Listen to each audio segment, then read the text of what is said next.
Billions of people just living out their lives, oblivious. Unfortunately, no one can be told what the Matrix is. You have to see it for yourself.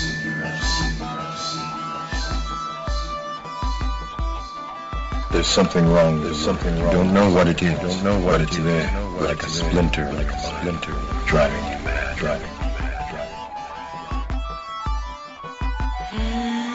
Bring the ship up to broadcast depth. We're going in. Taking Neo to see her. See who? The Oracle.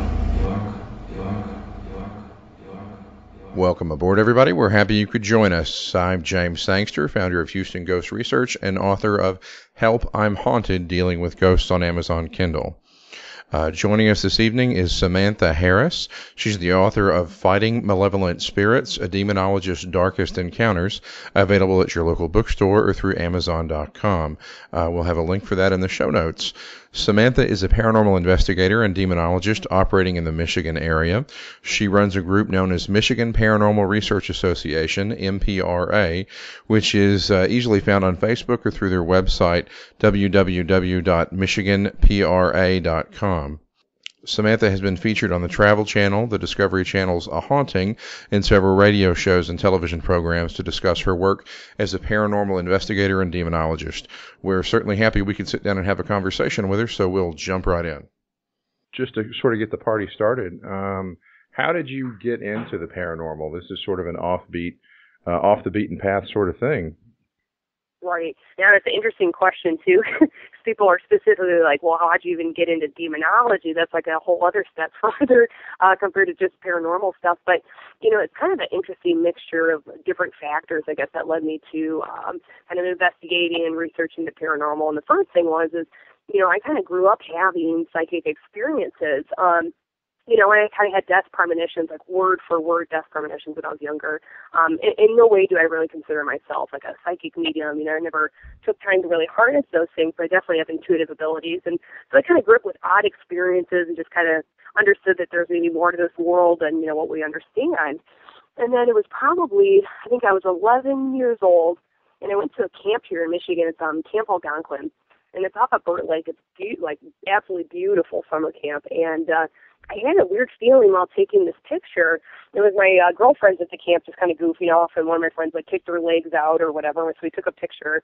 And at that time, I just had this odd sensation, you know, like feeling that you're being watched or something.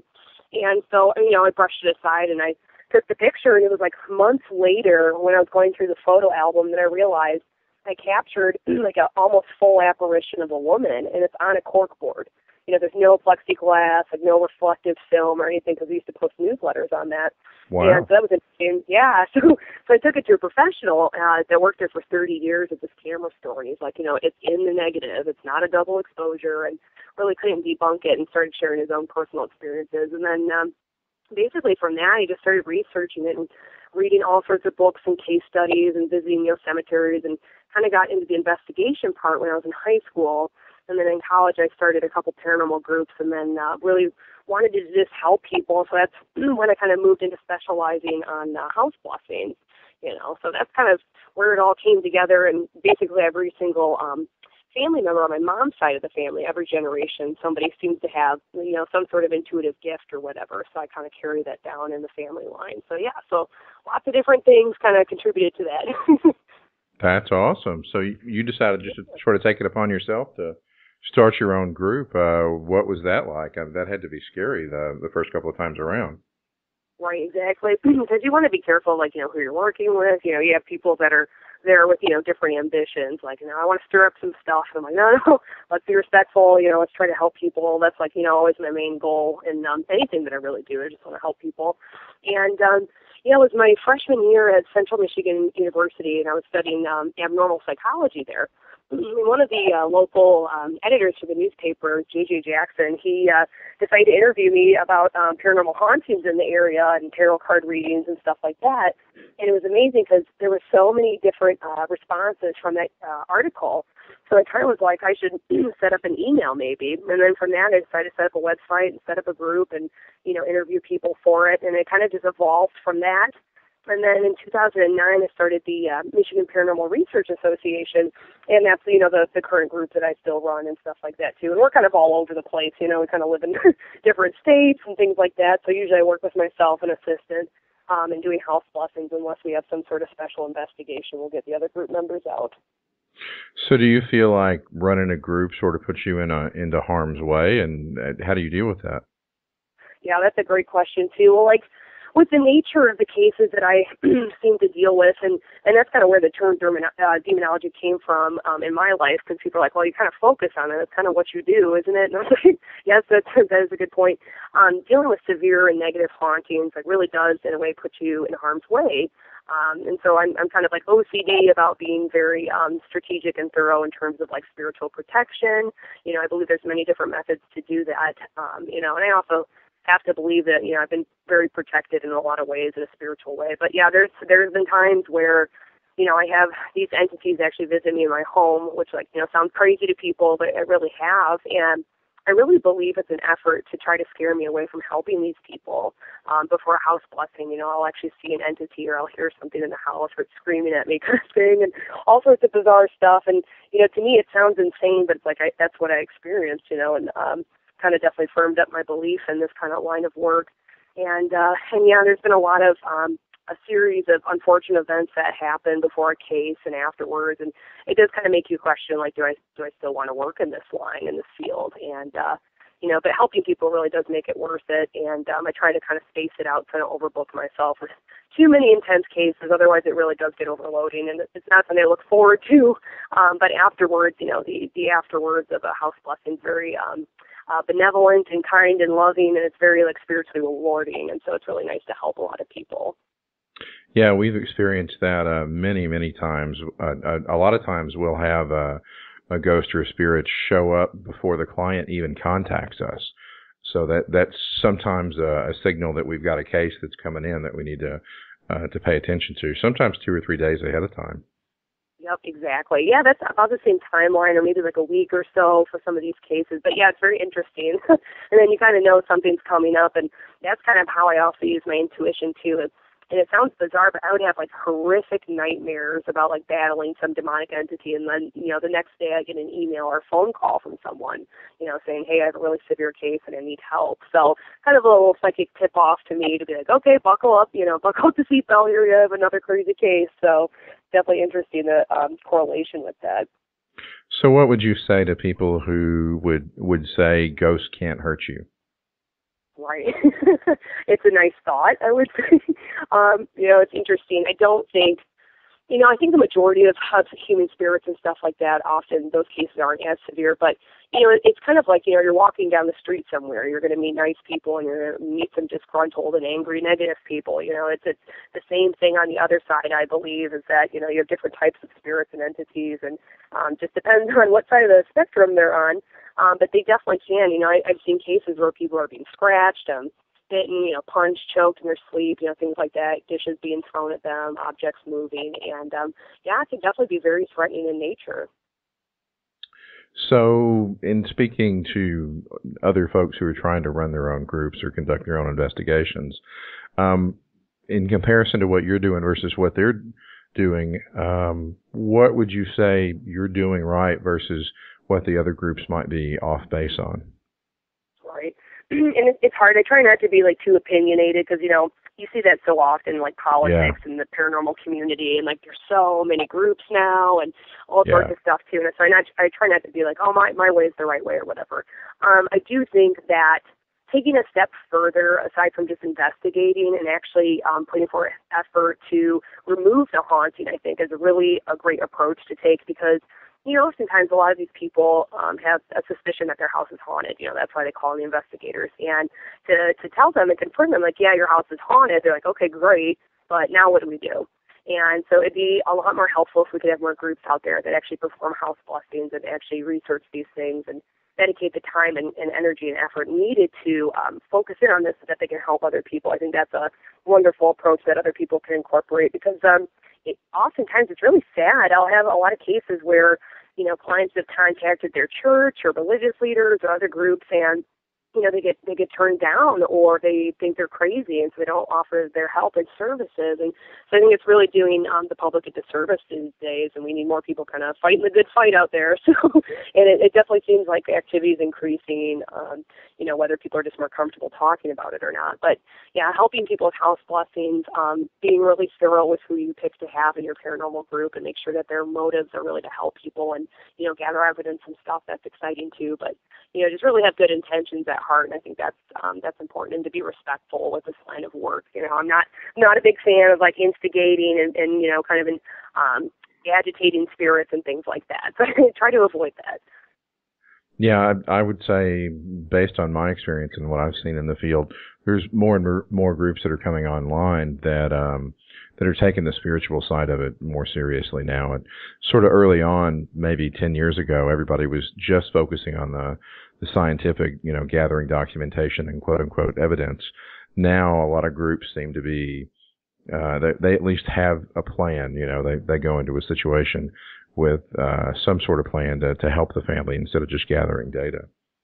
Yeah, no, I think that's a very positive movement, especially in this field, and I think it gives more credibility in some way. Like, yeah, it's not as science-based, but I think that relationship that you have with your clients and stuff, and take it from a caring, like, spiritual approach, and actually trying to make a difference and help. And to me, that makes it more credible in my book. I would definitely pick that type of group over somebody that's out there, is like, has all the scientific gadgets out there, has no respect for the spiritual realm of it and being respectful and things like that. I definitely would choose a more like humanitarian approach, I guess.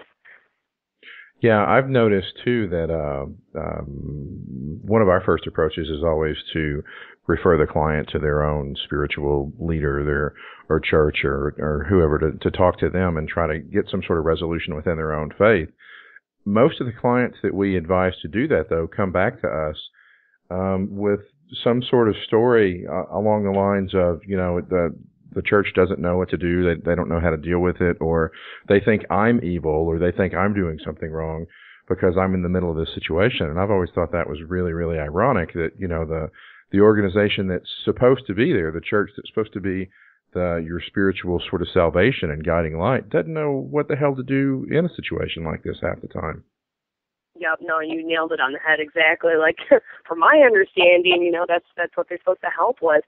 And I think it's sometimes that fear of being ostracized or labeled, it's like medieval, kind of similar with, the field of psychiatry, they don't want to, kind of go back into those medieval times, and same with science here in the church and stuff like that. They don't want to, kind of be like labeled in that way, and so they're kind of moving away from that spiritual stuff. But if they were to read these, biblical texts and things like that too, it says very specifically, about spirit activity and, being able to remove these entities and stuff like that too. And yeah, it'd be great to see if they were, I guess, more open-minded in a way, and trying to recruit people and teach themselves like how to do this, and right. There's a lot of people out there that need help.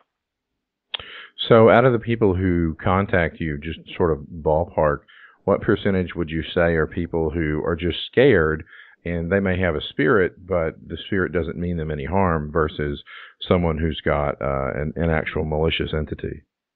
Right.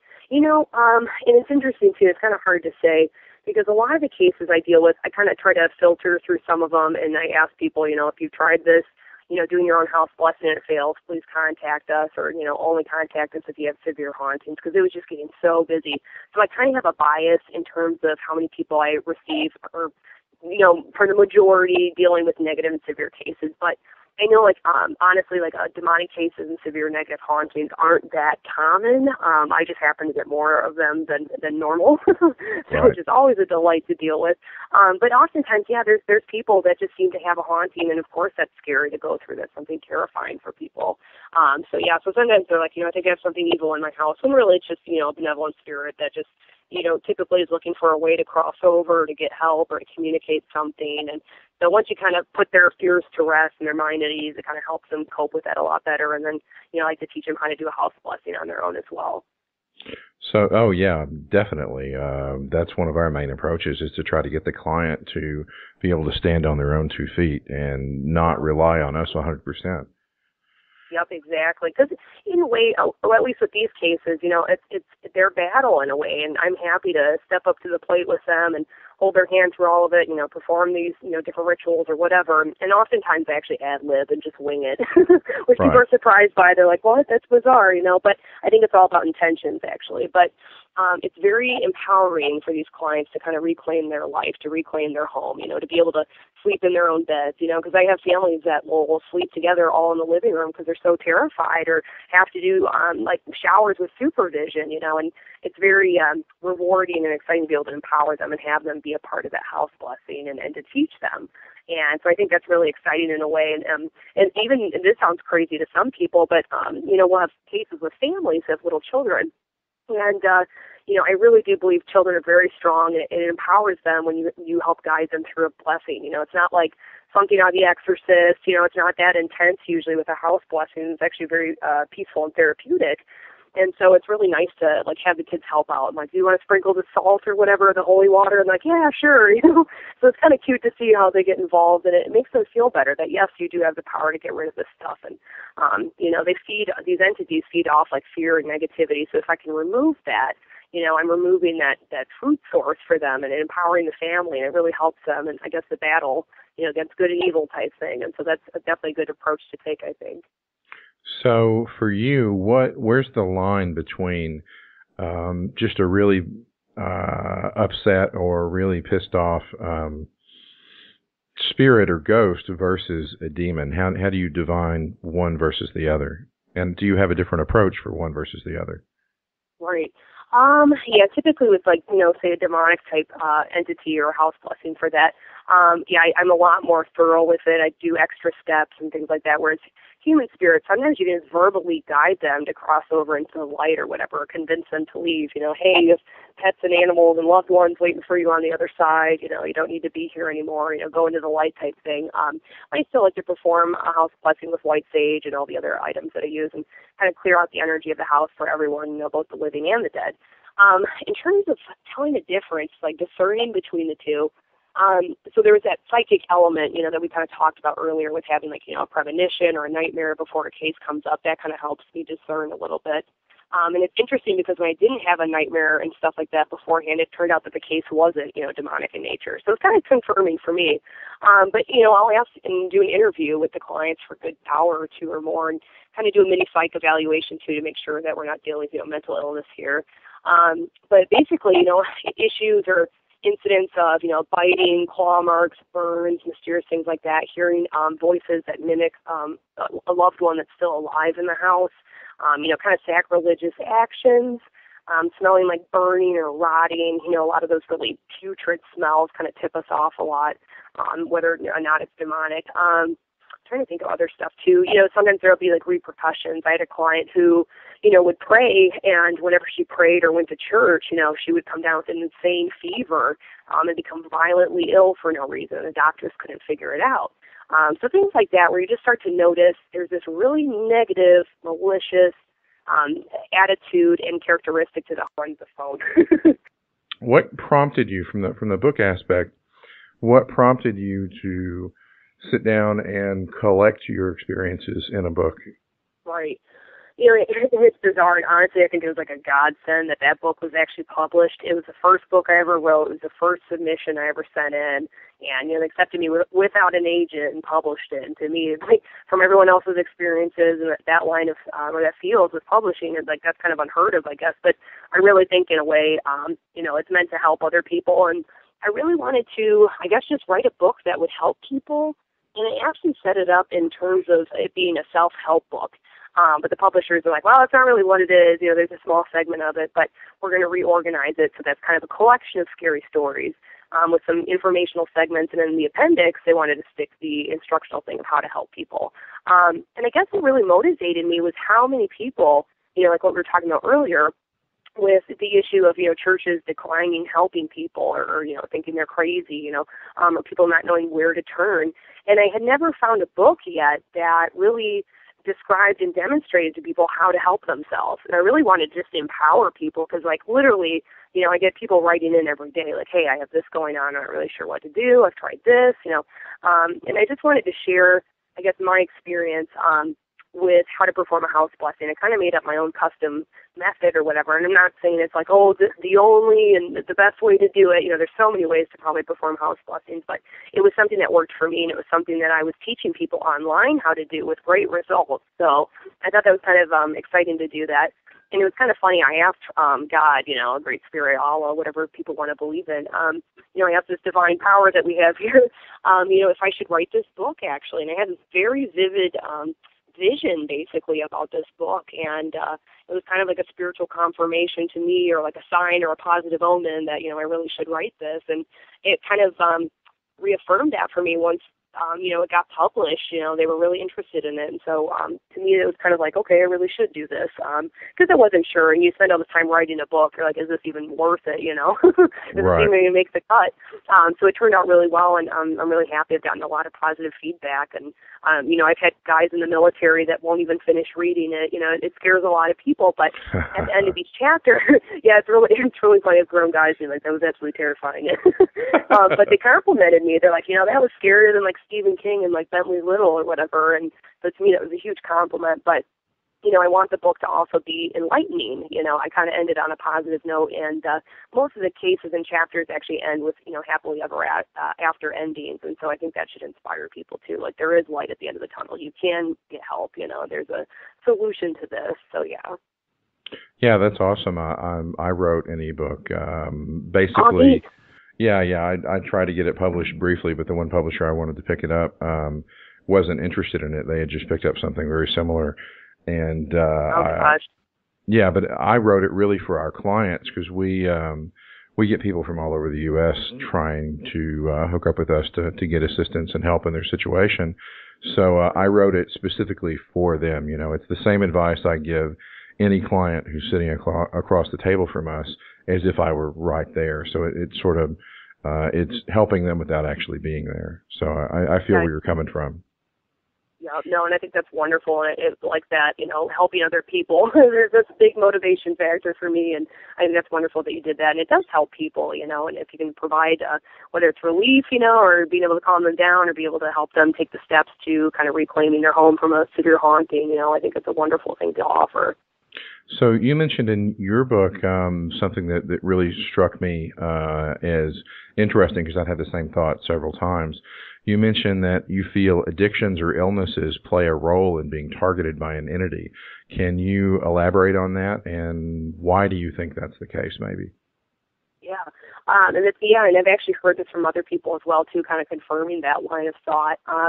Most of the cases that we handle and deal with, I see families that are having severe dysfunctional issues, whether it's depression, anxiety, chronic illness, addictions, whether it's substance abuse or alcoholism, sexual violence, things like that. And the chronic illness is the one that kind of surprises people the most. But when we take a step back and look at things and actions and emotions in terms of like positive and negative energy, I guess if I don't sound too much like a space cadet here for your listeners, but basically, anything that's negative like that, illness is a really interesting concept, mind, body, soul approach, like more Eastern medicine type thing. But when we have negative energy around us, it really does affect us. They've proven we have magnetic energy fields around our bodies, or auras, things like that. When you have some sort of negative external influence, such as, those dysfunctional disorders, like alcoholism, or say that they're suffering from cancer, it brings down our energy vibrational level, I guess you could say, if that sounds too weird. And it really does kind of attract these energies and these entities and demons, basically. They feed off negative energy. So if you look at yourself as an energy source, and you're kind of emitting this low negative energy level, that's kind of like a calling or a little beacon, I guess, for these entities, and they feed off that. So, of course, they're going to go to that, food source, basically. And I do believe that it makes people weaker, especially, with demons preying on the weak and the ill, and that's kind of how I view them. They're kind of like bullies. And so they'll look for prime opportunities or situations in which they can feed off of something to make it worse, to deteriorate things a lot further. So, yeah, I definitely see a correlation in almost every single case, some sort of element like that. And then there's also, the handful of cases, too, where people just moved into the house and there's something already there. And so it kind of latches onto them. It's kind of inherited or ancestral, demonic hauntings or whatever. So it's definitely interesting, but there's definitely trends. I can't deny that part of it. So you also mentioned something else that I had observed, and on a couple of different occasions, that there's a link between mental illness and possession or spiritual harassment. That's been a pet theory of mine for a while. So what's your viewpoint on that? Yeah, and it's interesting, too, because kind of going back into that, let's steer away from medieval practices, lines of thought, things like that, too. We don't want to assume somebody's possessed or dealing with a demonic entity because they have a mental illness. So we think, there's, medical scientific explanation for this. But there is a correlation. Discerning between the two is sometimes difficult, especially dealing with, a case of possession or something like that. Could it be multiple split personality disorder? It could be, schizophrenia, things like that. But I have noticed, if someone has severe depression or anxiety, or they might be bipolar or things like that, where that, I want to say like instability of energy or mental state of mind does correlate with these hauntings. And that also can go into even like poltergeist, that theory or whatever, that, these high energy and kind of erratic energies of teenagers and adolescents or whatever manifest these hauntings. But I kind of think it just like attracts them, and or they're manifested just because of the energy that's present in that home. So yeah, it's definitely interesting. You can go in all sorts of different tangents about that too, but that's basically my line of thought is that, yeah, it definitely attracts that, and there is like a correlation between the two. So out of curiosity, have you ever been through or had the opportunity to walk through a psych ward or something along those lines where there's actually patients present? We did actually for a psychology class when I was at CMU. Previously, my professor actually checked himself into a psych ward and wrote like a whole thesis and paper about that as well too, and got it published, and interesting things like that too. And it is interesting, I guess, from like a psychic perspective to kind of feel what you pick up on there. And again, like I'm really not like a trained, well-oiled machine in terms of psychic and mediumship abilities. But yeah, you can definitely sense things. And ironically, I just moved to Traverse City, and we have actually a very, very neat abandoned psych ward. It's the old insane asylum, and it's really interesting too because they've started to refinish a lot of the buildings. They're turning into kind of like a metropolis, and it's absolutely gorgeous now. But they still have some of the abandoned buildings, and so we did the tour and went into the renovated area and in the old area. And yeah, I remember picking up on certain stuff like anger. I got angry for no apparent reason, stuff like that. It was just interesting to be able to pick up on those energies and stuff. And so sometimes I do think, especially in asylums where they mistreated their patients, with like lobotomies, electric shock therapy, ice baths, things like that, where everyone is basically neglected and abused. I really do think sometimes those type of environments attract demonic entities as well too, like the old Howell Sanatorium in Howell, Michigan. Not a good place. Bad things happen there, and I do believe that there's, demonic or very negative energy that's active at that location, even though the buildings are gone. So yeah, I completely agree with that, and especially if it's a situation where there's some abuse going on, like you indicated, that's absolutely going to attract the wrong type of critters. Yep, exactly. That's how I think of it as well, and it's interesting, and with the Traverse City one as well too. It was actually the first state hospital in Michigan that really wanted to take a humane approach. And their therapy idea was that beauty is therapy. And it was really neat. They had a self-sustaining farm. People would garden. They had animals. The place was absolutely gorgeous. And they had only one guy escape.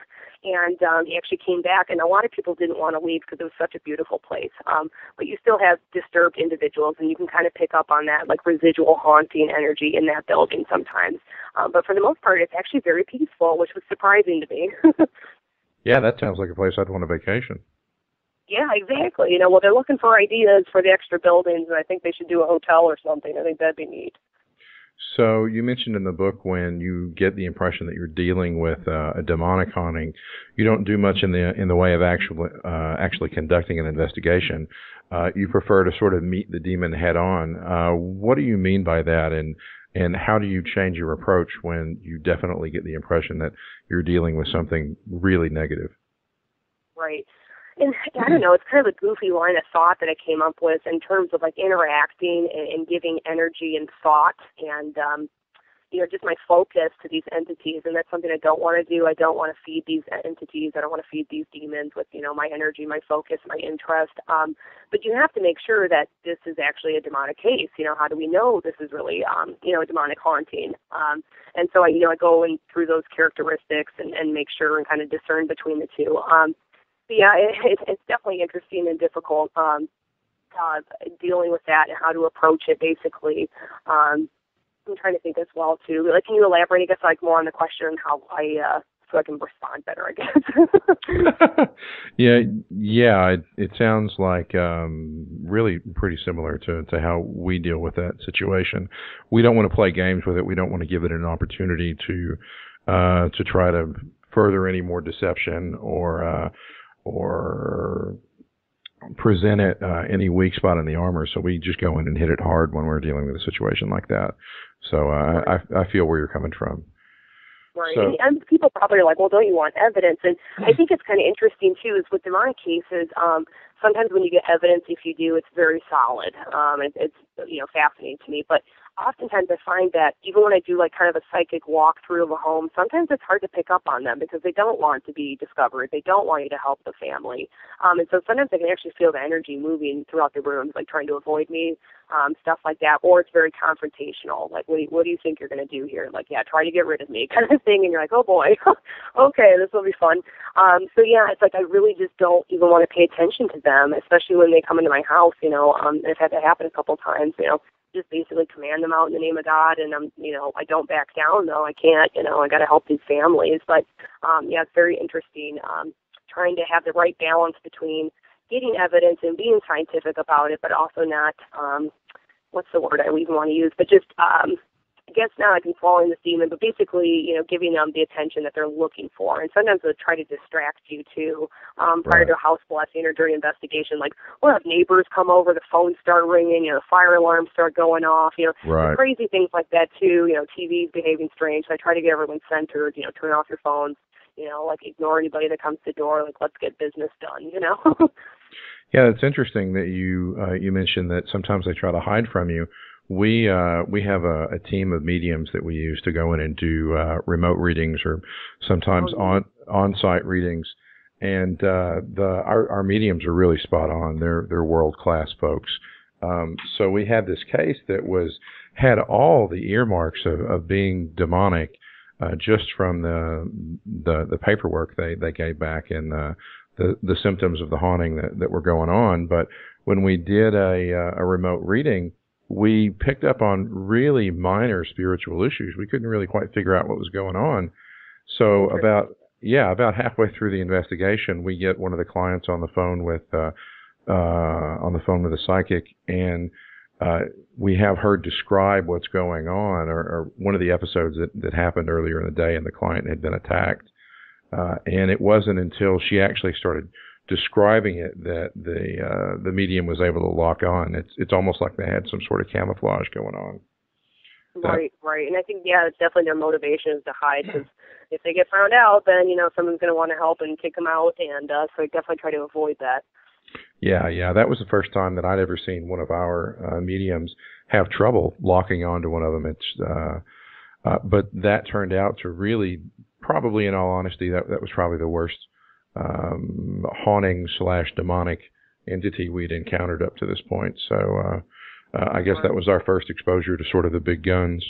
Right. Yeah, the longer you work in this line and field of work, I guess, the more likely you kind of already come across these things. And that's kind of what I was hoping, too, with the book is to kind of help people look out for what you might encounter, just be prepared. I figure it's better to be safe than sorry, and I think it's something that people eventually do encounter, at least from a lot of the groups that I've networked with and talked to. It's something that eventually they came across, and we're like, well, can't explain this, and we need some extra help, and, work to get rid of it. So, yeah, it's very interesting. So you mentioned sometimes you work with other groups. In what capacity do you work with other groups? It kind of depends on the situation. Sometimes there's just networking with expos, things like that, or whatever on a basic social level. Other times there's cases where, it's 6 hours away, and maybe my schedule doesn't permit me to actually be out there for them.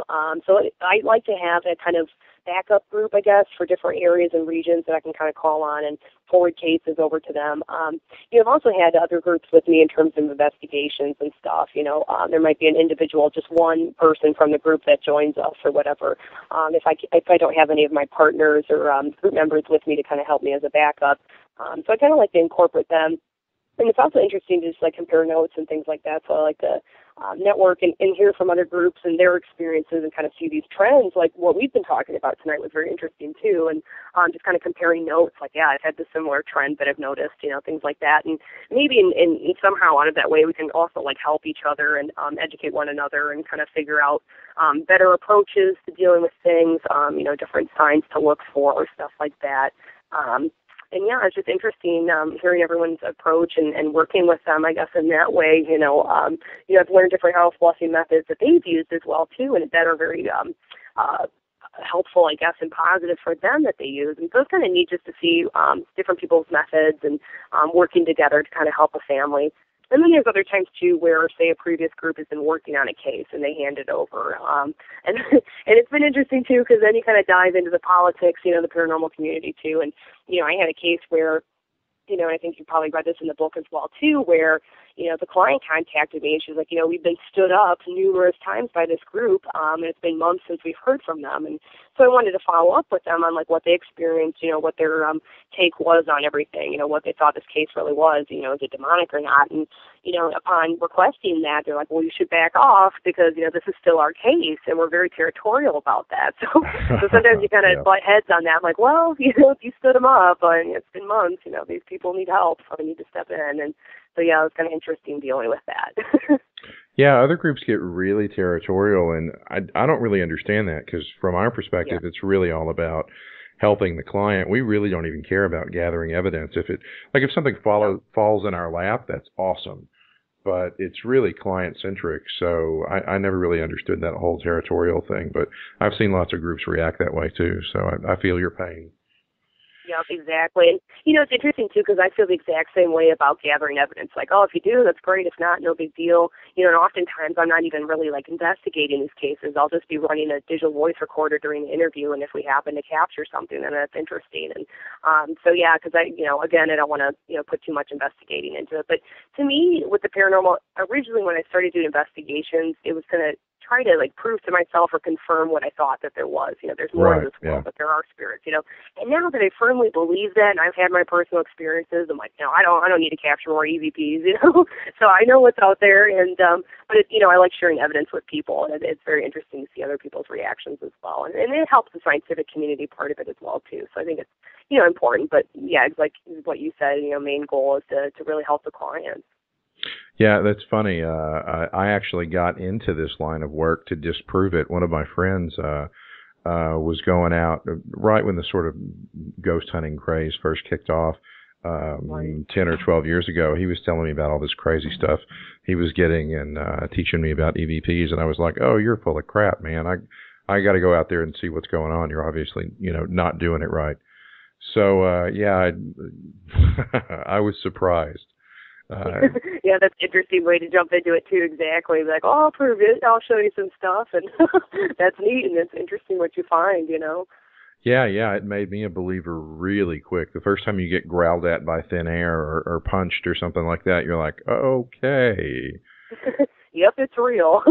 Yeah, and then those early on groups, they didn't have any semblance of how to help a client. They would go in and just grab the data and tell the client, yeah, you've got a ghost. Let me know how it works out. And then they'd bug off. That's just not the right approach, but we just didn't know any better back in the day. Yeah, exactly. And I think more people are more spiritually open to it. They're like, oh, okay, we can do house blessings. It's not this terrifying experience either. And I think people are kind of opening up to that idea and that concept a lot more too, which is very helpful. And I'm really happy to hear when other groups are, helping other clients with house blessings and removing entities, or at least, handing them over to somebody else that they can contact to help with it. I think that's also important too. Yeah, we actually try to, I don't want to say avoid taking on new clients, but we prefer to get referrals from other groups because now we sort of specialize in just the remediation aspect, the removing of the entity and coaching the clients through that process. So, exactly. In your book, you talk about you occasionally give lectures. What's the primary focus of your lectures, and what are you trying to promote when you go out and talk to folks? Right. I guess it depends on like the venue, I guess. Sometimes I'll be hosting like, some Halloween special, and people just want to have some spooky lecture or do like a miniature ghost hunt, stuff like that too. But in terms of like speaking at universities and different colleges and stuff like that, I try to present it in a scientific way that, demonic hauntings basically, or sharing evidence that I think is pretty concrete that I've collected over the years. And most of which really does revolve around like negative severe hauntings that I've dealt with. And it's interesting to see people's reactions, or they start to share their own stories and personal experiences. So it's a nice forum to get people talking about this kind of stuff, that, hey, maybe it isn't just medieval stuff. Maybe there really are demons. Maybe there are these very powerful, strong entities that are wreaking havoc in people's lives. And and I just also like to talk about different paranormal theories, things like that, and also explain away things that we can actually, debunk basically, with pareidolia or matrixing, and facial recognition and people seeing faces in trees and stuff like that. And no, not everything's paranormal, but, here's some stuff I do believe is paranormal, and here's my evidence, and here's theories why and how people attract demons into their lives, talking about that negative habits and behaviors, things like that. And just try to cover the full aspect of it, and give people guidance and information on how house blessings are performed, and just kind of open their minds on different approaches, basically, and just trying to educate, I guess, on that whole different topic and things that I've encountered myself personally, and what methods I think that work really well for others. So, have you ever been in a situation where you had to step in and fix a repair or guide another group through a botched house cleansing? Yeah, actually for a while, when I was at Michigan State University, they had the MSU Paranormal Club there. And it was funny because a few years back I had actually tried to set up a club, and everyone kind of mocked it in terms of the student organization. They're like, that's not a real club. And I'm like, you have underwater field hockey, and you're telling me I can't start some paranormal club, it's just kind of hypocritical or whatever. So anyways, there's this group, and they used to have me in there about every year to perform, or give a lecture about demonology and severe cases, just to kind of prepare them and give them a heads up, hey, this is possible, so just keep an eye out, keep your head keep your head sharp and on your shoulders, when dealing with paranormal cases. But there was a time where I was really disappointed, unfortunately, to hear that a few years back, this segment of students that was before they graduated, they had a house blessing, and during the investigation, though, they were instigating and trying to get the entity riled up, and one of the students told the entity to actually attack one of the other members. What? And yeah, I know, and that's when they're like, so do you still want to come give lectures? I'm like, no, if you guys are going to not respect this process and this line of work, I don't want to contribute. And it was hard because there's a lot of people with potential and genuine interest in caring in that group, but I was very upset to hear that. So basically they tried to perform a house blessing and it wasn't working. So I kind of came in there and helped guide them and kind of went over things with them too, and then finally just performed the house blessing with them. And then everything was fine, but that's dangerous. You're putting yourself at risk. You're putting other people at risk, against their will. It's probably not a good idea, Yeah, I've run into a couple of yahoos like that, and it's always bad news. It never turns out well for folks who don't respect what they're dealing with. I'm trying to figure out you know what? We'll go back to that in a second. Okay. Having my own sort of internal mental process, and Keith is about to jump on with us here in a few seconds. You mentioned they tend to hole up in dark places, and they're repulsed by sunlight, and sort of windowless rooms, closed off spaces, or favorite nesting areas. And it was funny that I think you actually used the word nesting, which is a phrase that we've been using for a while too. We absolutely found that to be the case ourselves. Why do you think that's true? Yeah, and there's probably a bunch of different theories on this, Well, I think it's interesting, too, in terms of, this is going to sound weird, but bacteria and natural sunlight, or using, UV rays to sanitize things or whatever, just different light sources. It's believed, daytime's kind of the time for good, and in terms of nighttime, there's more paranormal activity in some cases. So I think it's really interesting. I think I think the sun represents a lot of different things. It's like godly in a way. It's comforting and nurtures the earth, things like that. It provides. It's this bright energy source in a way. And it's interesting that, these demonic negative energy entities have a really hard time dealing with sunlight. And I think it's that darkness, that just depressing environment, having those windows closed, having basically your life closed up and boarded up or whatever. They thrive in that type of situation.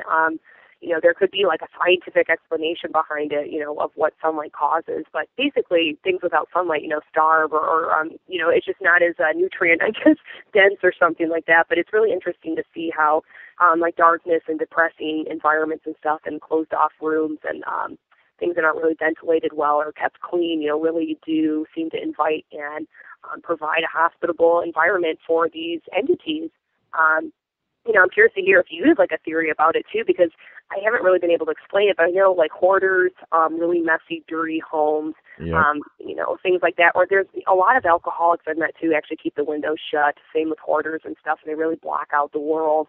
And I think it also has to do with like energy of the house, whether it's like feng shui or something like that. But the flow and energy of the house is really hindered by it, and demons seem to love that, So it's very interesting.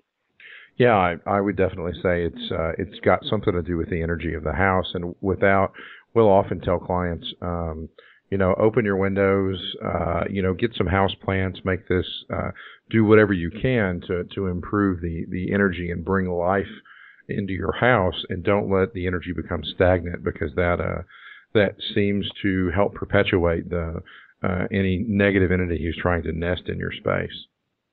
Yep, exactly. And that's what I think is interesting, too, about white sage. Like I was kind of talking about light being like a sanitizing effect or whatever. They proved that white sage smoke actually has like an antibacterial property, and that's why a lot of Native Americans use it in terms of cleansing and removing bad energy. And I think that's interesting, too, with demons. And some cases I've seen where they get scratches and they get these horrific infections. There's almost like this dirty bacterial infectious quality about demons as well, too, both like spiritually and like physically. So I think it's really interesting how it kind of correlates in that way as well, too.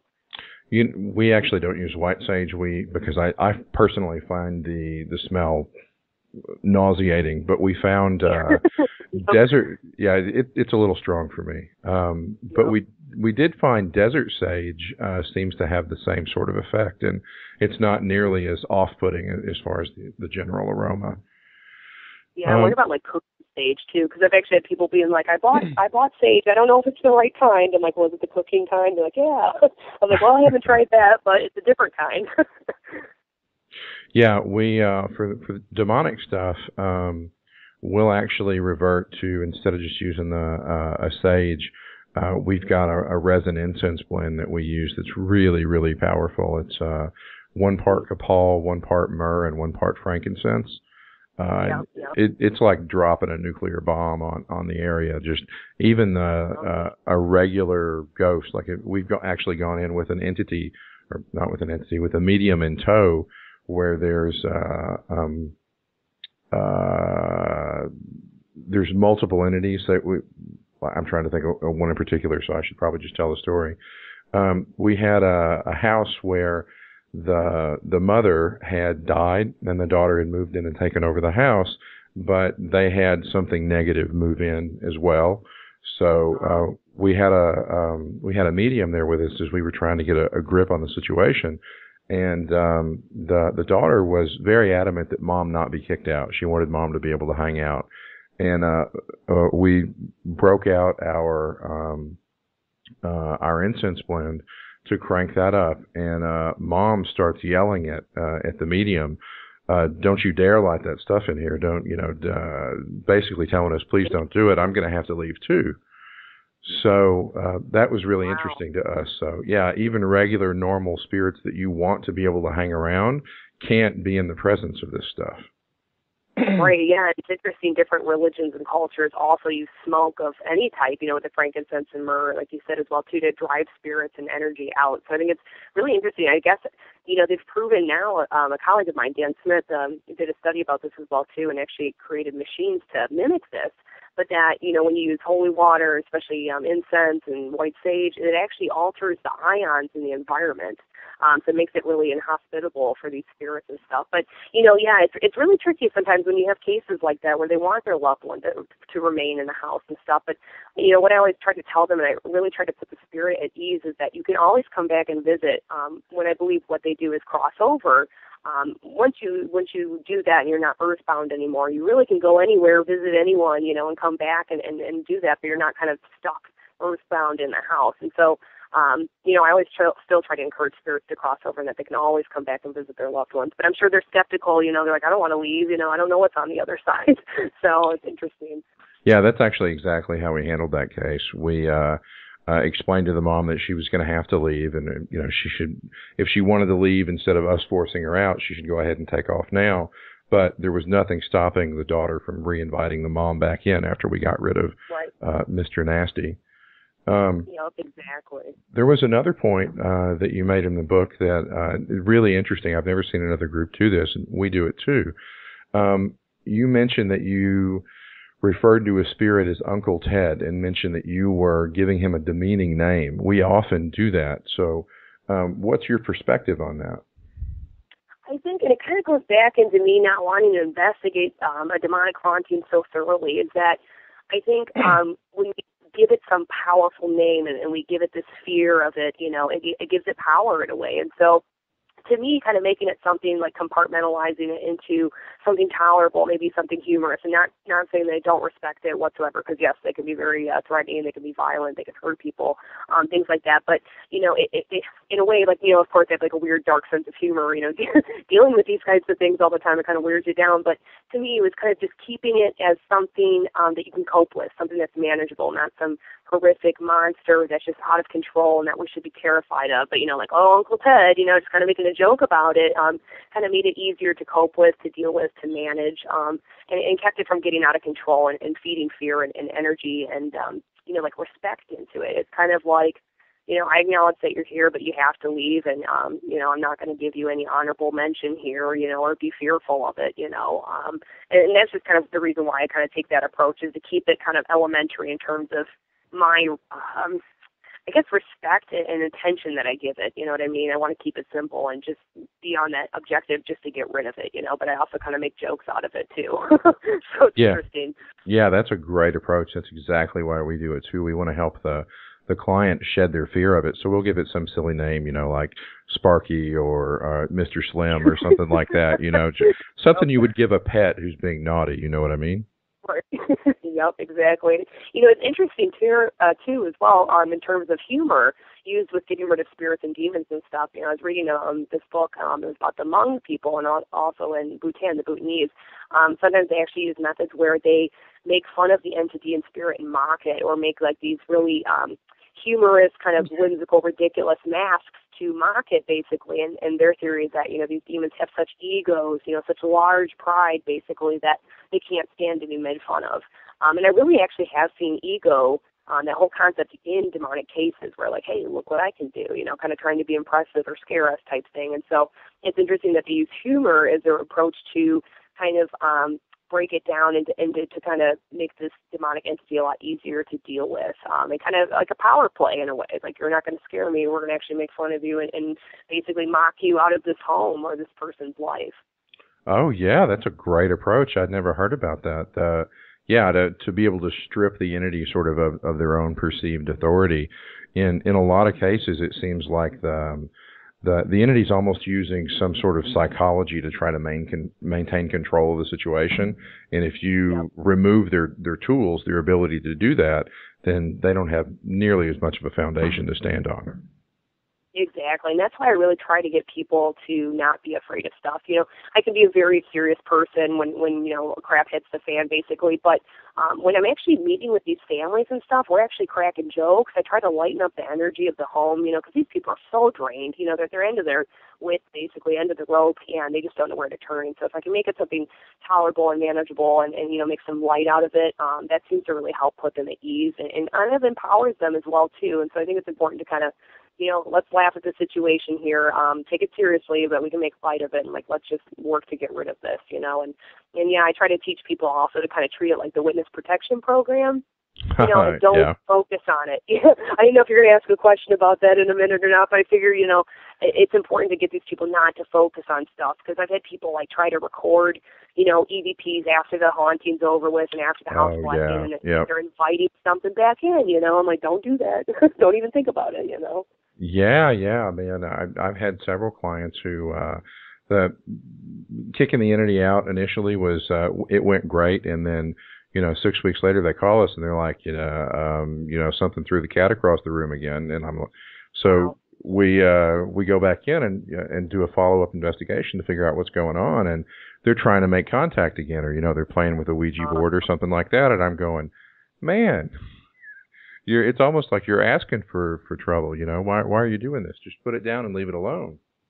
Yep, exactly, because that's where, you know, curiosity kills the cat type thing. I'm like, don't do this, you know. You got to, you know, spiritual communication, I think it can be done in a healthy, safe, protected way, but oftentimes, you know, a lot of people don't take that approach or those precautions, and, yeah, when you're meddling with things, you know, like the Ouija board, and I think I say that in the book as well, too. To me, it's like you are the telemarketer when you're using a Ouija board, and you're calling all these numbers, and you honestly have no idea who's going to answer. And there's these entities waiting out there for you to make that phone call, you know, and they're just waiting for that opportunity. So I really try to, you know, steer people away from doing that and to kind of regain their life, you know, focus on the living here, focus on our whatever karmic lessons, you know, we're here to do here on Earth and in our lives, and to really not focus on the other side as much to it and meddling with spirit communication, because it can lead to problems. Yeah, it's funny you bring up the telemarketer. I may use that in the future. I generally compare it to you're just sort of drunk dialing the phone when you do something like that, and you don't really know what you're doing. You just never know who's going to pick up on the other side. Yep, exactly. And I think that's a good metaphor for people to kind of use and understand, too, because they're like, oh, that's right. I'm reaching out, you know, spiritually to communicate, and you don't know what's, you know, waiting to talk to you. And so, yeah, I mean, any type of opportunity, and that's, you know, with the other cases I've dealt with, too, is the instances where people were meddling, you know, with the occult and stuff like that in an unprotected way, and that's what came out of it. So, yeah, and I try not to demonize spirit communication, because I've seen such wonderful, loving things that really have come from that. You know, it's like psychics and mediums. You know, people were reassured that there is life after death. They were reassured that there is a God. You know, to me, that's a healing, positive thing. Like, that's a beautiful gift to share with people. But when you take it upon yourself to kind of contact things you don't really know about, you know, you get some darker things that kind of find their way in there, and that's a common denominator for some of the cases I come across too, is that, yeah, like a Ouija board, or, you know, maybe they're a little bit drunk or stoned when they're using it, you know, things like that, or anything with substances. So I'm like, be careful, you know. So one of the key things that really struck me and that aligns perfectly with our approach is you encourage clients to sort of vent their anger and their frustration during a cleansing, and use that as a positive force to help them reclaim their space or their home, sort of channeling that anger and frustration and those negative emotions so that they can use it in a productive fashion. That's brilliant, and we do the same thing. I think I just answered the question I was going to ask, why you do it, but No, I could definitely elaborate on that. I think, again, it goes into that empowering factor for these families reclaiming their lives, and I do think there's such a thing as like a righteous anger.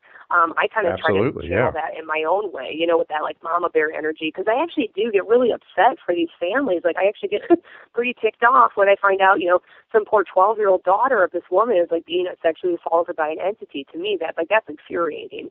And I think it's important to channel that anger in a positive way. Like, you know, I think it's that motivational force that people, you know, have won wars with, you know, things like that, or change the world by harnessing that frustration and anger and being the change, you know, that they wish to see in the world, you know, as Gandhi would say. But so I think it's very interesting, and it's a positive thing. And it's also therapeutic for them to kind of vent and release, you know, their frustrations. And instead of living in fear the whole time, they're finally confronting, they're standing up to their bully and, you know, taking a stand. And that's a wonderful, liberating feeling. Yeah, absolutely. I definitely agree with the righteous anger. And when we're coaching a client through and teaching them how to do the cleansing method or a house blessing, a lot of the times we'll goad them into getting upset or to getting angry. You know, we'll say stuff like, you know, that this guy's in your house, he's harassing your kids, he's encroaching on your space. This is your house. He's trying to claim it as his. You need to get mad. You need to get angry and tell this thing to get the hell out and try to goad an emotional response out of them. And man, as soon as that kicks in, you can feel the energy change and the whole atmosphere will get electrified. Yep, exactly. Just feel that shift. I know what you're talking about. And it's exciting and neat in a way because I'm like, all right, we're all on board, you know. We're going to fight the good fight here, and everyone's kind of on the same page.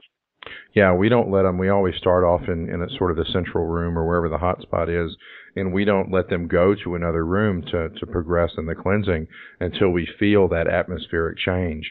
And if they sort of lose steam halfway through, you know, we'll stop and let them get a breath, and then we'll get them to key back into that same emotional state, and we'll follow up afterwards with, you know, remember how that felt. Remember that emotional charge that you had. That's how you always need to approach this.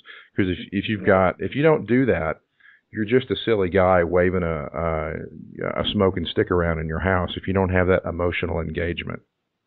Yep, exactly. And I think it's also because it removes that energy source or food for the entity as well, too, because there's no longer that fear, you know, and it starts to break those, like, spiritual cords, I guess, that kind of tie these entities and clients together and these family members. And so it kind of really helps to deteriorate that whole foothold that the entity has on the family. I think it's wonderful. Yeah, there's a mantra that we use, and it's usually pretty far into the investigation before the client figures out exactly what it means, but we try to move the client from a place of fear to a place of power, and we try to get them to shed their fear of the situation and help them become empowered. Another phrase that we use a lot is we want to get them to where instead of feeling like they're afraid of the things in the dark, we want to get them to a place emotionally and spiritually where they feel like the things in the dark are afraid of them. Yes, yep, like reverse psychology or something, yep. Yeah, to where, you know, if they hear something in the middle of the night or they you know, 2 weeks down the road, they get the sensation that they're being watched, you want their initial reaction to be anger. You know, why are you back here? I'm going to kick you out. Don't make me go get the sage stick. I'm going to smack you like a dog with a rolled up newspaper.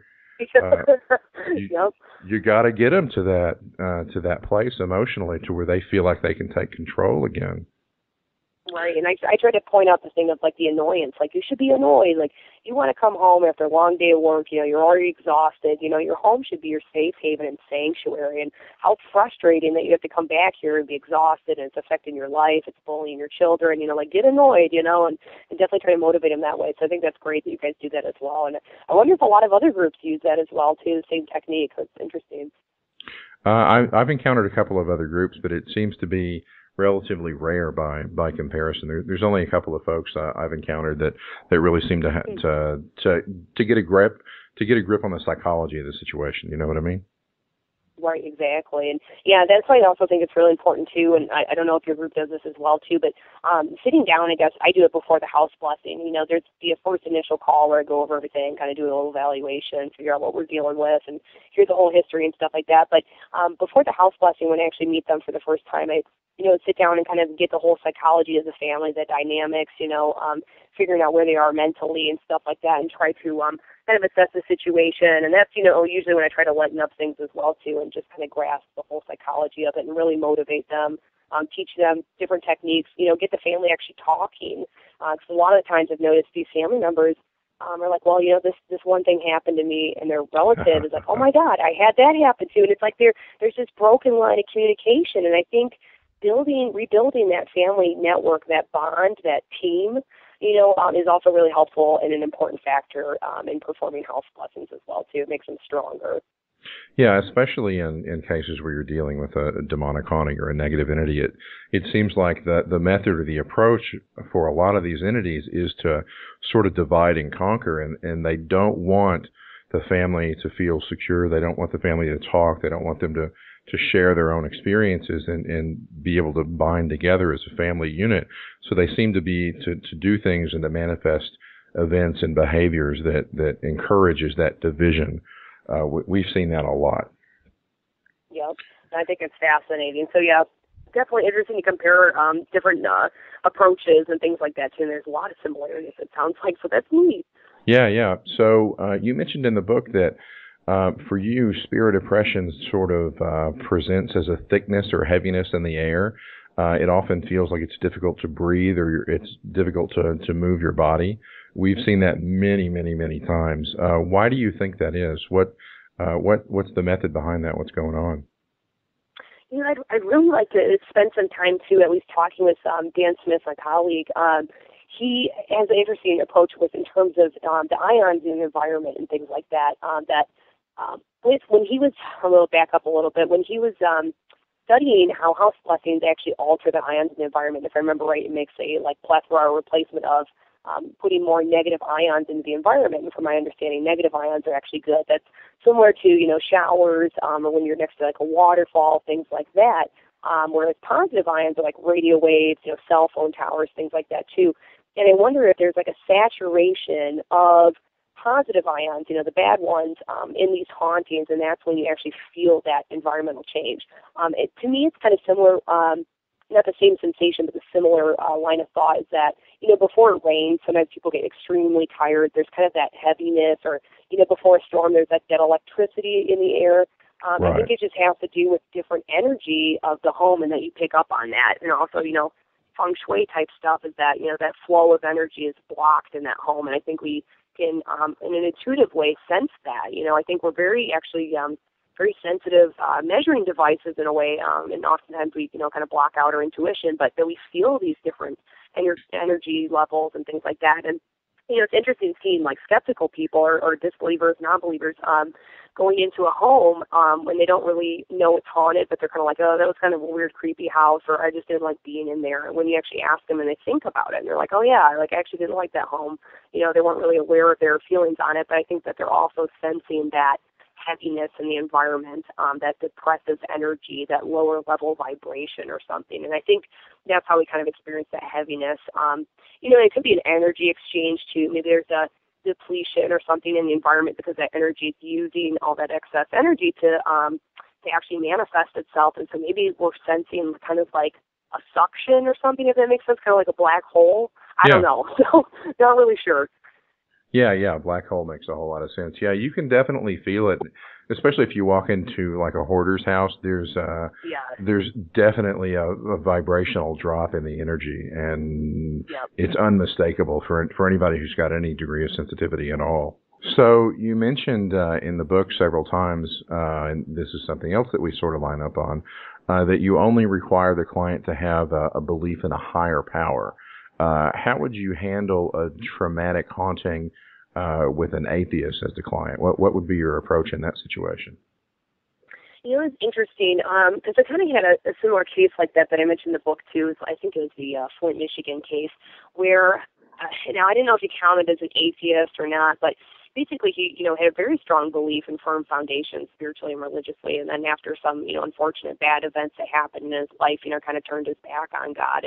But it was interesting because it was out of anger. So there was this kind of belief in God, but he kind of changed his ways. It was kind of more on the negative side of things. But yeah, it's interesting. I'm not saying that if I were to perform a house blessing with an atheist or something that it wouldn't work. I still think there's that measurable difference that actually happens in the environment, when the changes of the ions, things like that. I think there's still going to be a change that happens, but in terms of long-term success, in terms of getting rid of that haunting, I can't guarantee it because, maybe they're not spiritually aware that, maybe some of their behavior's been bad and that in terms of unhealthy and negative habits, alcoholism, things like that. And to ask that divine power, God, Great Spirit, Allah, to come into their life, to come into their home, to help remove this stuff. Without that factor, I can't guarantee anything, and I'll still try it. If they're like, hey, I don't believe in that, but I want my house blessed, which is kind of like a conundrum too, because how can they believe in a haunting maybe if they're not an atheist? To me, that proves there's life after death, but maybe to them it just means that there's no God then. But as long as I can ask them, I want you to envision and request positive energy coming into this home. I want you to ask for, happiness, light, love, joy, health, good things in your life and stuff. And so I'll still work with them to really focus on bringing in positivity into their life and their home.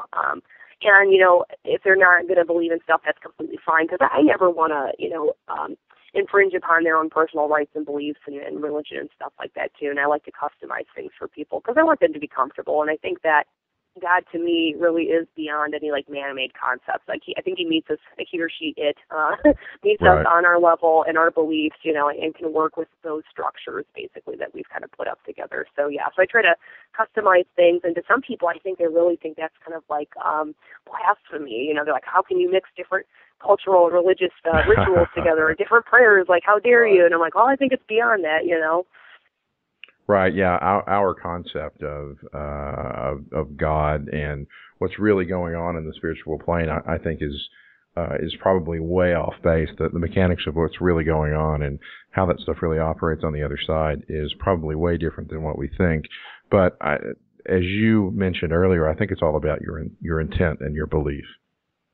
Yep, exactly. What you're setting out there. And I think that's kind of a huge thing that kind of evolves throughout our entire life. What are our intentions? There's people that maybe make some bad decisions and lead them down some bad roads, things like that, and it's really about how you are manifesting your own happiness, making your own destiny, things like that, too. And I think it plays into also how sometimes people come across a haunting. They're not putting the best of intentions or energy out there, and kind of like an echo, from the spiritual realm, and these things start to happen in their lives with hauntings.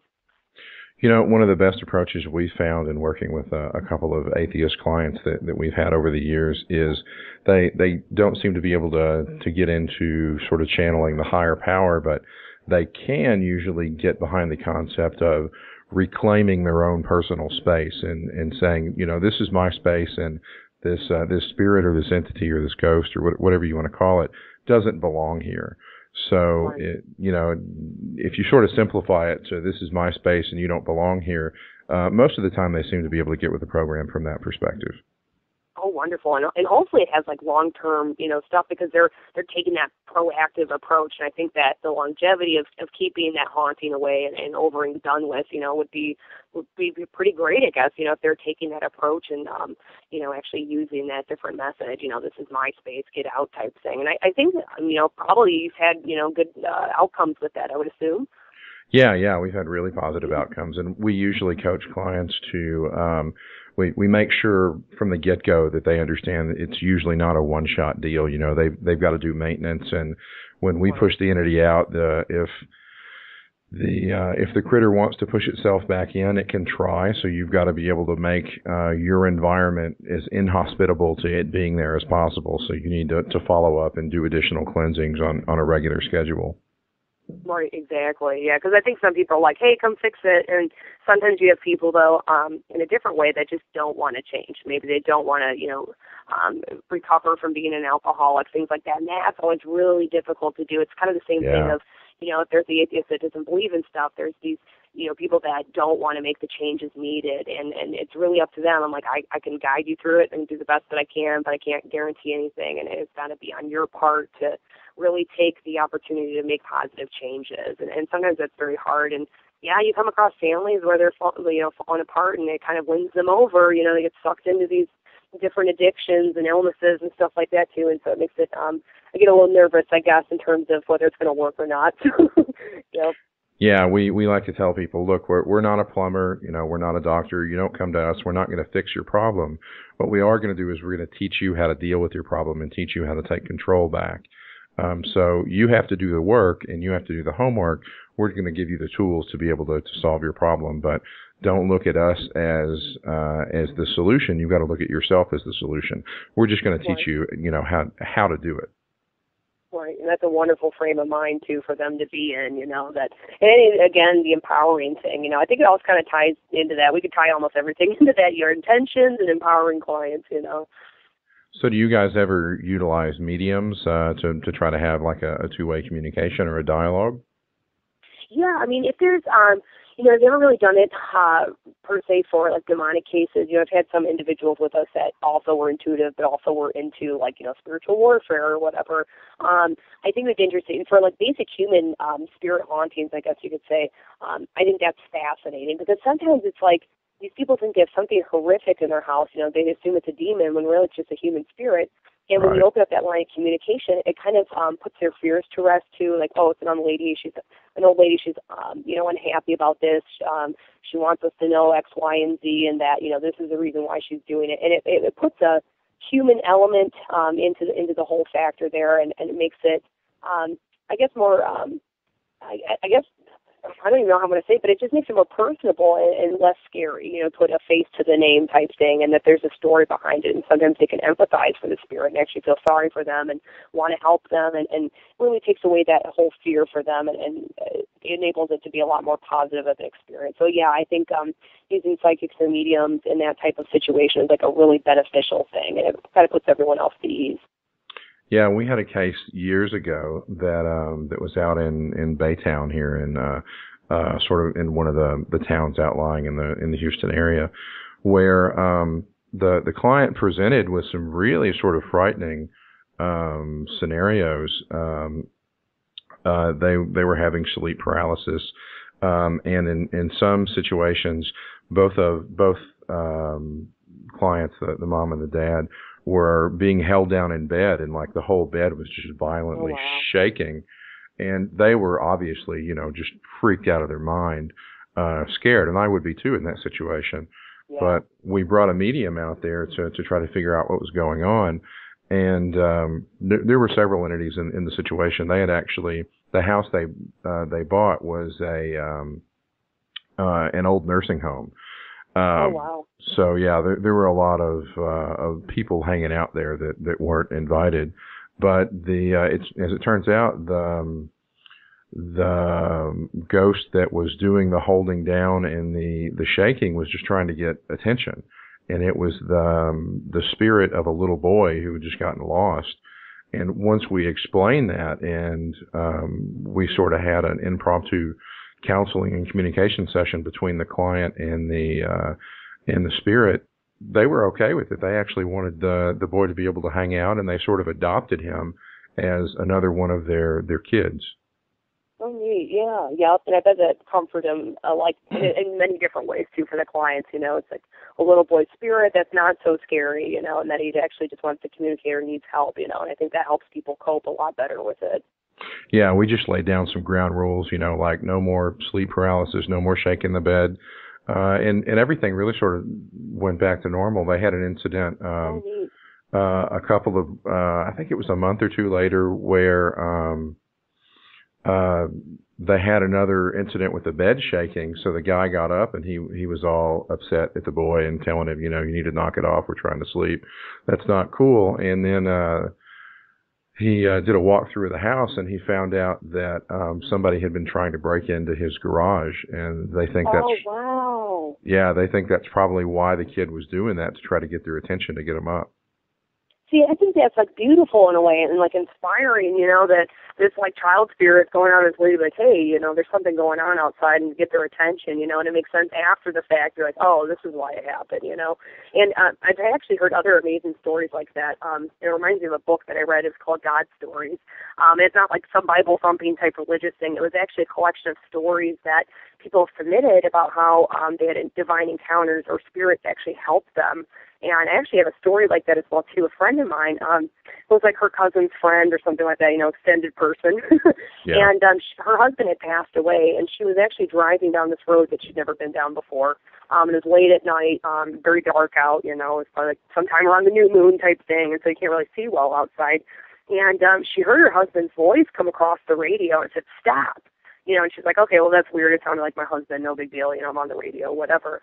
And again, she heard the voice come screaming through the radio this time, yelling, stop. And so finally she stopped the car, and there was an unmarked railroad thing where the lights weren't working, and the train actually passed by. Whereas if she had continued driving, she could have been killed, And so to me, that's just amazing that you have these spirits on the other side, or even, earthbound spirits that are willing to help. I think that's a really neat thing. Yeah, absolutely. We've seen a couple of examples of stuff like that.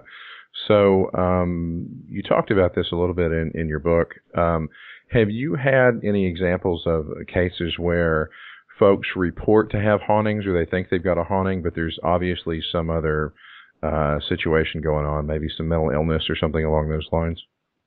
Definitely, and a lot of people are like, oh, God, you must get a bunch of those. I think the filter idea that I have on the website, contact us if it's severe, contact us if you've tried to, do your own house blessing or something that's not working, things like that. So that kind of helps narrow it down. But yes, there's been a couple cases where, it was interesting, and to me, I was starting to worry because they're like, oh, we've had 3 priests in here, we had 2 mediums, several paranormal groups, like no one can get rid of it. And I'm like, oh, God, what am I going to do different here? Right. Really, how am I going to solve this situation? So there's kind of this huge expectation that kind of made me nervous a bit. And, she was like, yeah, we've captured images of footprints on the carpet and stuff like that. And she showed it to me, and I was kind of like, well, I don't really see it, but okay, maybe it's just like a poor photograph, like show me what else you have, And she's like, well, every day, I see the shadow of this demon with wings over my bed.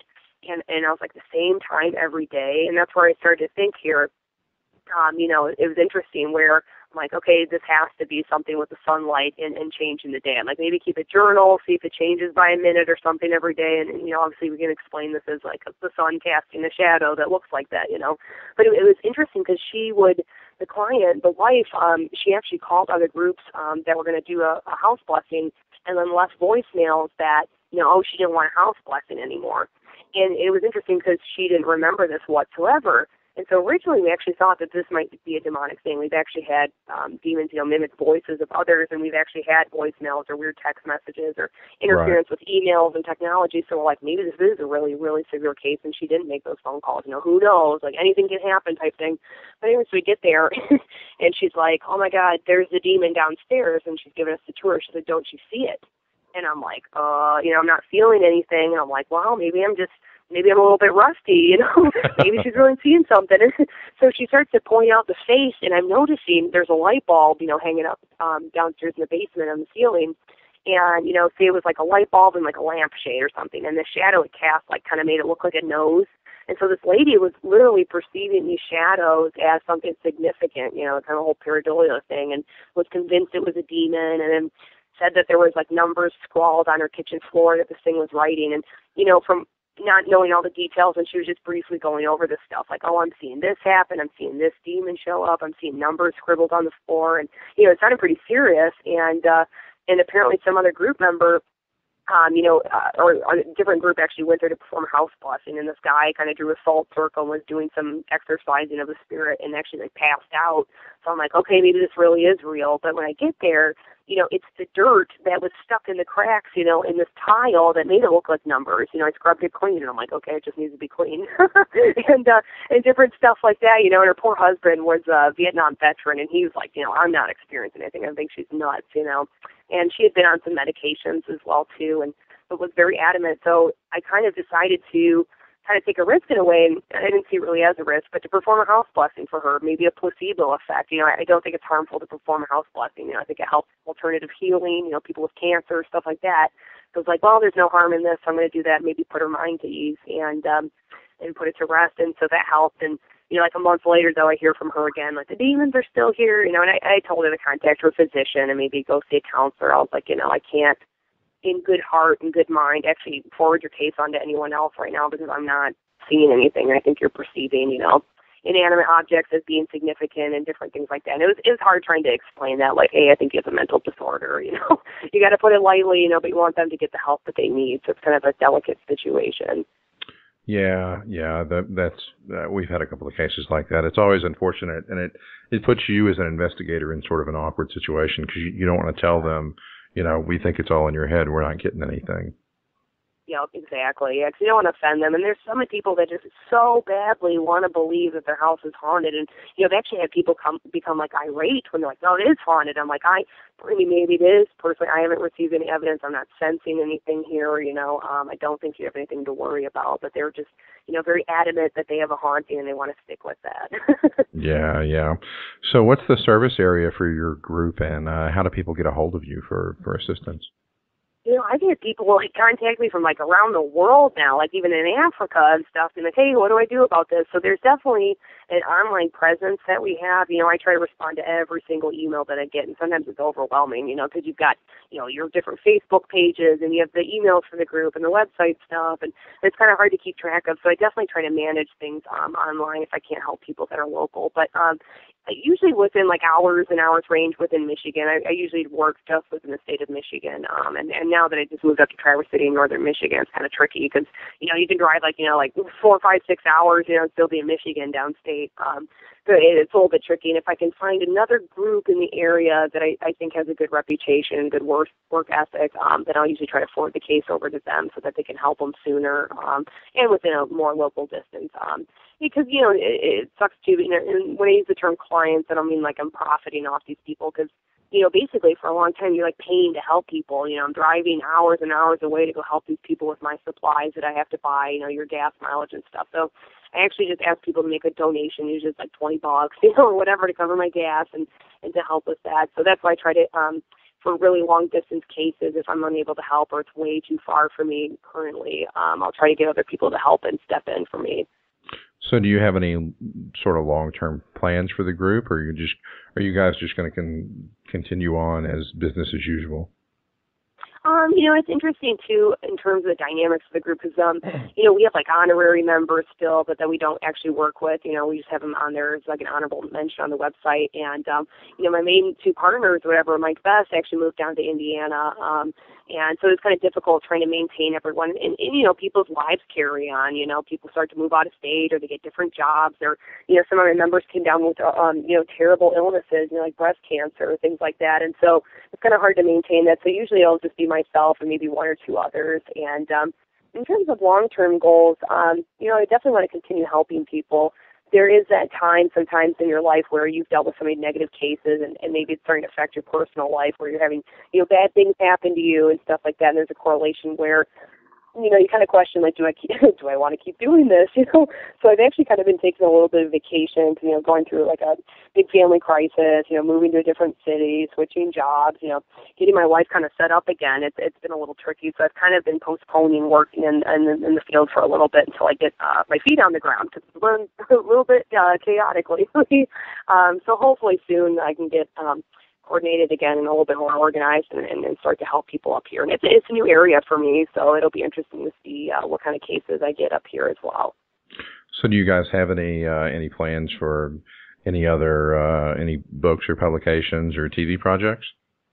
Yeah, actually we're working on, this has been going on for, I would say the last like 6 months or something like that. We had I got several different offers for different TV shows, and I had to narrow it down to who I wanted to work with. So I actually teamed up with a television producer and a casting director, and they're kind of working as my agent. We've got several companies that are interested in it, and so now they just submitted footage, like Skype interviews and stuff like that, to see if we want to move on and do a sizzle reel, like a little 3 to 4 minute clip video with some of the production companies. And then from that, they decide if they want to go straight to series or if they want to do a pilot or like kind of a mock version of an episode.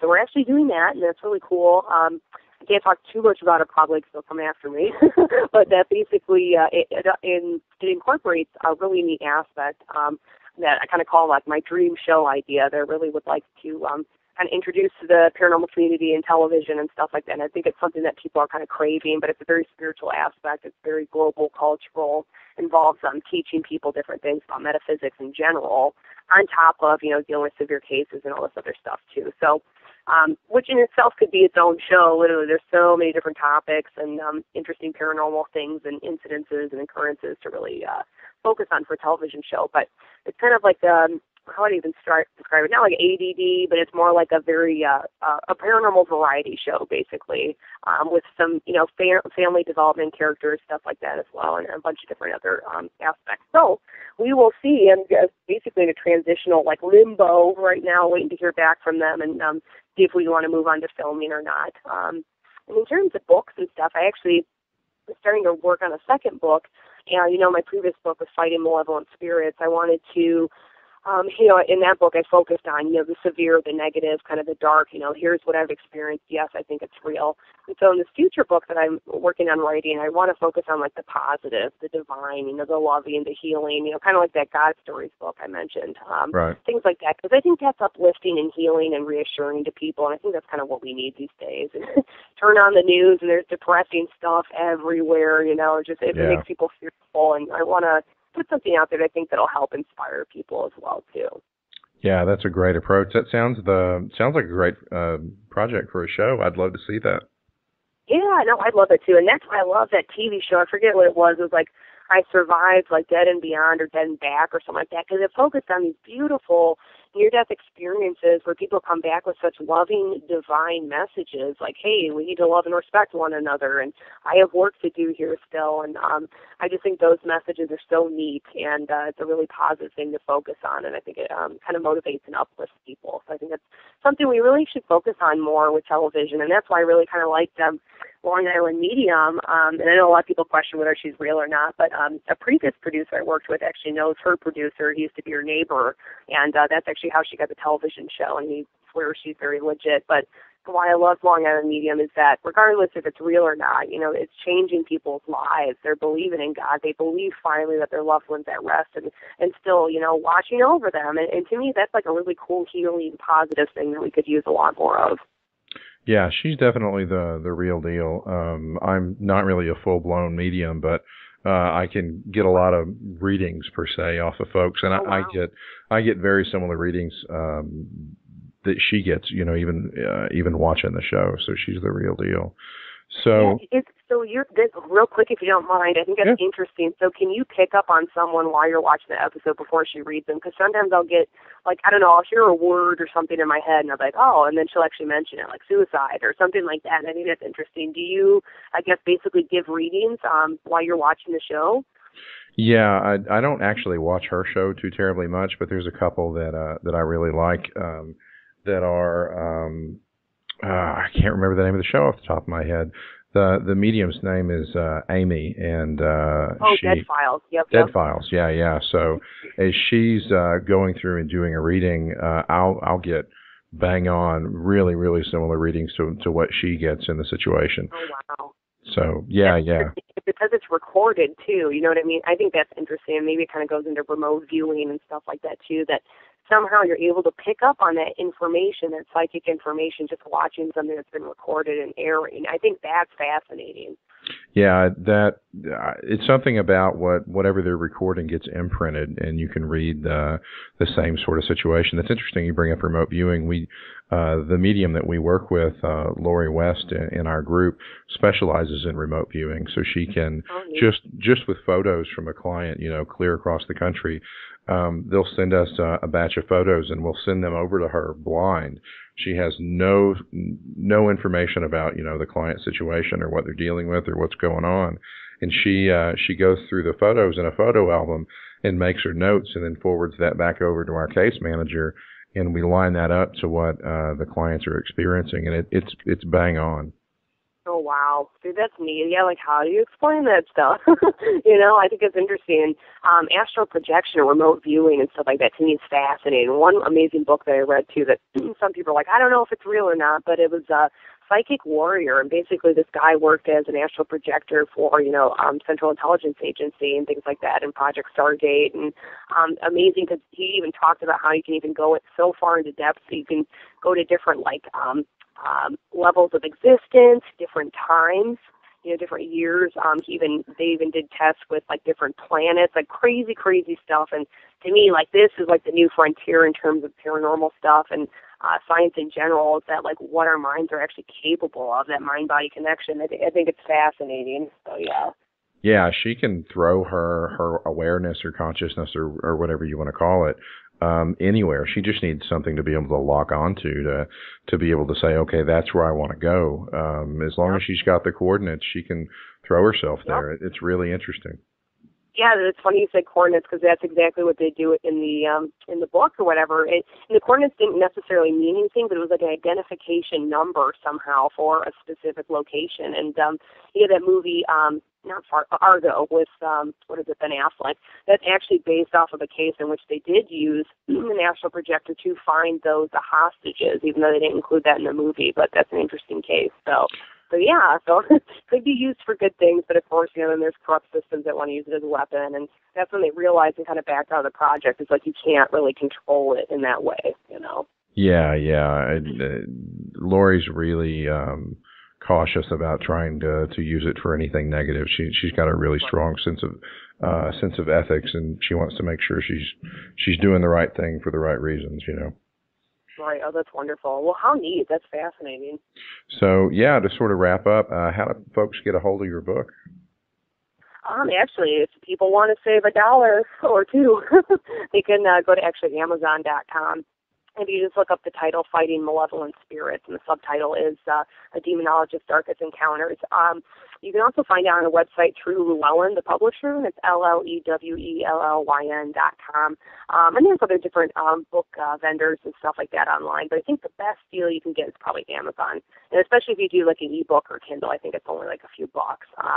So that way you get to save some money and get a good discount, which everyone likes doing. So, but it's really great to hear that people are receiving the book well, because you never know. I mean, it's like some project that was kind of dear to your heart, and you release it out to the world, and there's people that absolutely will hate on it, regardless. But I've had wonderful positive feedback, and I'm just delighted that, number one, it's helping people, and they're really excited about that warfare prayer that kind of included in the back of the book, and the different steps and frequently asked questions and different tips and advice I give people, in addition to, a collection of scary stories or whatever for entertainment purposes. But it's also educational, too. So yes, I'm just really happy people are liking the book, and, it definitely was never, a monetary reason or motivation to write that book, because you only make like $1.79 per book or something.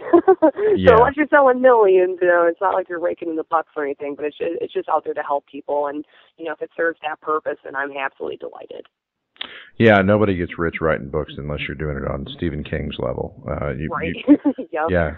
You got to do it for the right reasons, and you got to love what you're doing. So, cool. I really appreciate you spending time sharing your experience. It's really fascinating. I'll put a link to the book in the show notes so folks can find you. And man, really appreciate the conversation. It's been awesome. Yeah, James, I appreciate you. It's always a pleasure, and it was a very refreshing conversation. I love being able to compare notes and experiences and stuff, and I think through that, where you can better, the paranormal community and work together and really share our best advice and experiences and different approaches to take. So I think it's a positive thing for all of us to share. So, and hopefully your listeners enjoyed this. Cool. Yeah, I can't imagine they wouldn't. And I certainly hope you guys did enjoy that conversation as much as I did. I always love talking to a kindred spirit, and Samantha Harris definitely is one. So in closing, Samantha Harris is the author of Fighting Malevolent Spirits, A Demonologist's Darkest Encounters, which is available on Amazon Kindle. Well, it's just available on Amazon. You can get it, the Kindle version as well. She runs a group called Michigan Paranormal Research Association, and you can get a hold of them through their website, www.michiganpra.com. And again, we want to thank Samantha for sitting down and having a conversation with us. Really, really enlightening, and it was great to compare notes with somebody in a similar field. So, lastly, if you or someone you know is someone we should talk to, someone we should help get the word out about, please feel free to contact us through our website, higherconsciousnessradio.com.